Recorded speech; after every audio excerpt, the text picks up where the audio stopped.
Right now, Grizzlies, Morant. So you're referring to was posted on Morant's Instagram early this morning. The NBA superstar Morant. Dominating the headlines, but not in the best way. Morant.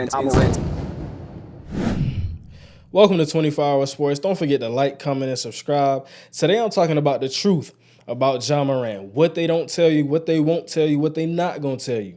And first thing I want to say is we can already tell the vibe of this video is different from what we usually do on this channel. We usually talking ball, but sometimes we got to spit the real. Right now it's going to be one of those times. I view it as unethical to really try to get clickbait views, likes, subscribers off of somebody else's downfall, off of somebody else's demise.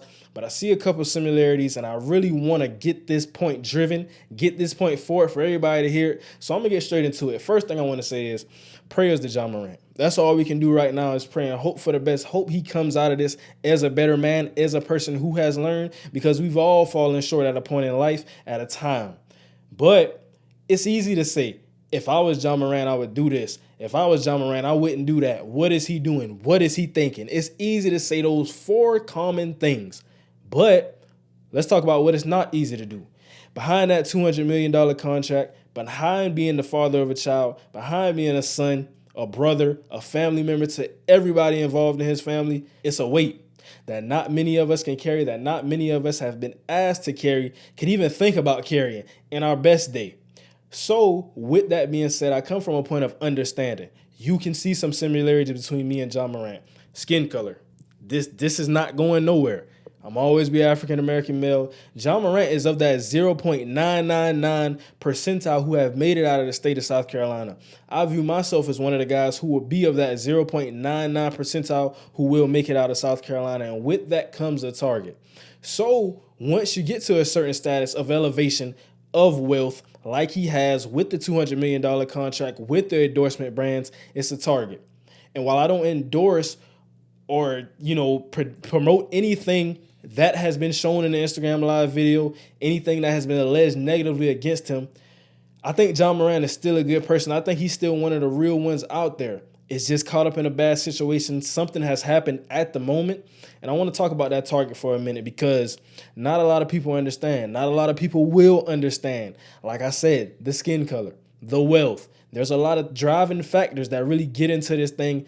And it's easy to say that, but if we were past the plate, if you were past the plate to do everything, to go through everything Morant has had to go through to get to that $200 million contract, to get to those brand endorsements, to get to being the star point guard of the Memphis Grizzlies, you would pass the plate. You would pass the plate with quickness at that. So you got to understand, you got to be open-minded about this situation. And when I talk about that target, what's building right there, all you can do, if you want to legally carry a firearm, possess a firearm, nobody has a problem with that.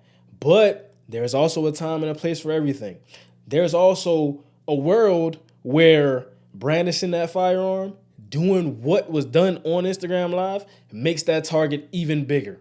So when we talk about that in its totality, all you can do, all you have to do is pray that you're covered in good spirits anytime you go out, anywhere you go, with your daughter, with your family, with your homeboys, with your partners, any of them, that you don't have to use that firearm. And getting to my last point, touching up before I conclude this, because it's not a long video, but I got to speak the truth. I just hope that during this time away, thinking to yourself, having some thoughts, having some time with yourself, truly, you find peace because, behind being the face of the Memphis Grizzlies, behind being the face of Body Armor, behind being the face of Nike, of your signature shoe, you're a face for people like me. You're a face for the African-American community. You're a face for African-American young males, to be specific in that situation. And that's bigger than any face. That's the biggest face you can ask for to have on this planet, to be that. And on top of that, the face of the Memphis Grizzlies, the face of Nike, the face of all these things, even a young face of the NBA. So lean on your family. Lean on those teammates. Lean on that culture that you built in that Memphis Grizzlies locker room. Lean on those brothers. Do that instead of resorting to some other ways that you have found to deal with certain situations in your life, to have fun. You have a daughter. You have those teammates like I spoke to just now. Lean on that. Find peace. wishing for the best for Ja.